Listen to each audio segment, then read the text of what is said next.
Hello guys, comic book monarch के एक और नए वीडियो में आप सभी का स्वागत है। तो हाल ही में मैंने एक नया सीरीज इनजस्टिस को शुरू किया है। तो अगर आपने वो वीडियो को नहीं देखा है तो प्लीज़ उसे देख लीजिए। और साथ ही में मैं इस रिवाइवल मैन के सीरीज़ को भी कंटिन्यू करूँगा। मैं एक वीडियो रिवाइवल मैन का और एक वीडियो इनजस्टिस का अल्टरनेटली छोड़ता जाऊँगा। तो रिवाइवल मैन के पिछले चैप्टर में हमने देखा था वान रिन को उन गुंडों से बचाकर रिन को उसके अपार्टमेंट में छोड़कर खुद उन गुंडों के गैंग को हमेशा के लिए ख़त्म करने के लिए जाता है।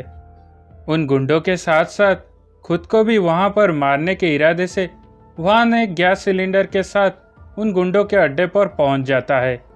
वान के वहां पर कुछ करने से पहले वो टकला वान को वहां पर मार देता है। फिर जब 3 दिन के बाद वान अपने कमरे में उठता है, वो सबसे पहले रिन को ढूंढता है, लेकिन वो जानने को पाता है कि रिन अब हॉस्पिटलाइज्ड है और अब वो मरने की कगार पर है। अब आगे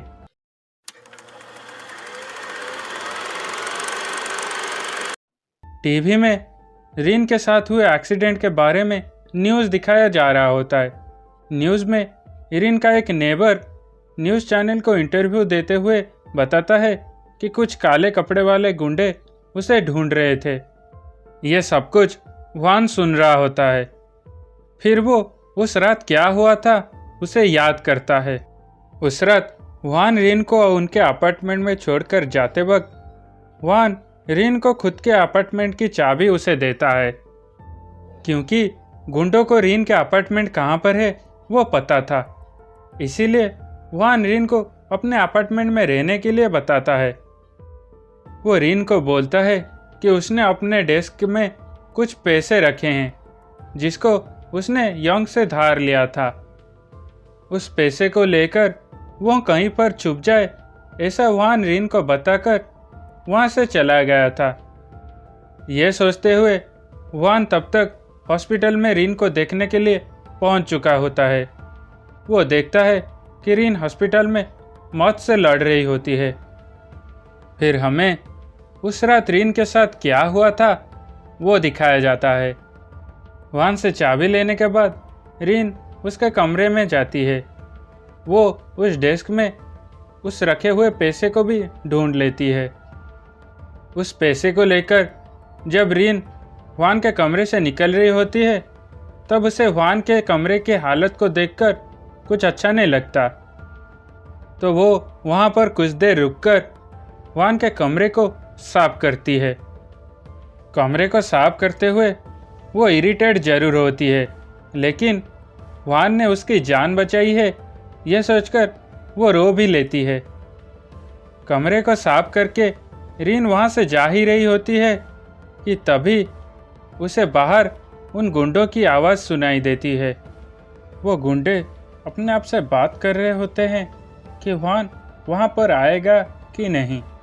तो एक गुंडा उन्हें बोलता है कि वो पागल नहीं है कि वहाँ पर आएगा। और बात रही उस लड़की की, तो लीडर ने उसे ढूंढने के लिए शहर के हर जगह में अपने आदमियों को फैला दिया है और वो उनसे बच नहीं पाएगी। तभी मकान मालकिन वान को ढूंढते हुए कमरे में पहुंच जाती है।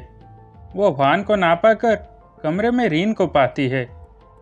रीन को देखकर वो उसे पहचान जाती है।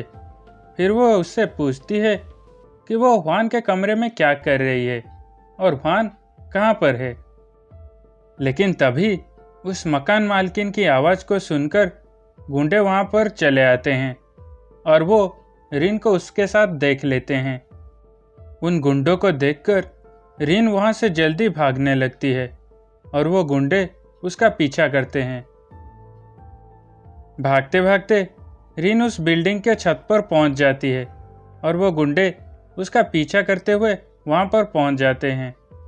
उन गुंडों से बचने के लिए और कोई आइडिया ना पाकर रीन उस अपार्टमेंट में रहने वाले सभी लोगों को उसकी मदद करने के लिए जोर जोर से बुलाती है, लेकिन कोई भी उसकी मदद करने के लिए वहां पर नहीं आया। लेकिन तब तक वो लीडर वहां पर पहुंच चुका था। वो रीन को बताता है कि उसकी आवाज़ यहाँ पर रहने वाले सभी लोगों की कानों तक पहुंच चुकी है, लेकिन कोई भी उसकी मदद करने के लिए वहां पर नहीं आएगा, क्योंकि ये दुनिया उनसे डरती है और उन्हें अकेला छोड़ देती है। खास करके वो लोग जो कि अपने रोज़मर्रा की ज़िंदगी में व्यस्त होते हैं। उन्हें अपने ही ज़िंदगी से चैन नहीं मिलता, तो वो कैसे दूसरों की मदद करने के लिए आगे आएंगे। वो रिन को बताता है कि यह बुरी बात नहीं है, क्योंकि उनसे पंगा लेना उनके लिए बहुत ख़राब साबित हो सकता है, जैसे कि हुआन के साथ हुआ है। फिर वो हुआन की डेड बॉडी की फ़ोटो रिन को दिखाता है। रिन वो फ़ोटो देखकर अंदर से टूट जाती है। वो रिन को बताता है कि उसका रिन को बेचने का कोई भी प्लान नहीं था। वो सिर्फ उसके पापा को पकड़ना चाहता था और उसके पापा को पकड़ने के बाद वो इसे जाने देता, लेकिन हुआन की वजह से उसका बहुत नुकसान हो गया है, इसीलिए उसे बेचने के अलावा उसके पास और कोई चारा नहीं है। यह सुनने के बाद रिन खुद को संभाल नहीं पाती और वो उस छत से कूद जाती है।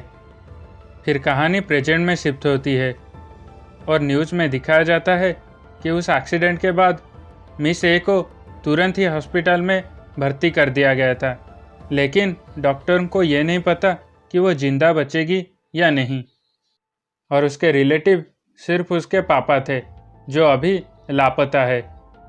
ये सब कुछ हुआन सुन रहा होता है। वो सोचता है कि ये सब कुछ उसकी गलती है, क्योंकि वो सारा वक्त उन गुंडों को मारने के बारे में सोच रहा था और उसने रिन के बारे में सोचा ही नहीं। यह सोचकर वो फ्रस्ट्रेटेड हो जाता है, लेकिन हुआन यह बात से अनजान था कि दूसरी तरफ वो टकला हॉस्पिटल में पहुंच चुका था और वो वहां पर रिन को मारने के लिए आया था। तो इसी के साथ चैप्टर 11 यहीं पर ख़त्म होता है। तो अगर आपको ये वीडियो पसंद आया तो प्लीज़ इसे लाइक और शेयर कर दीजिए, और अगर आप चैनल पर नए हैं तो प्लीज़ इसे सब्सक्राइब कर दीजिए और साथ ही में उस बेल आइकन को भी प्रेस कर दीजिए।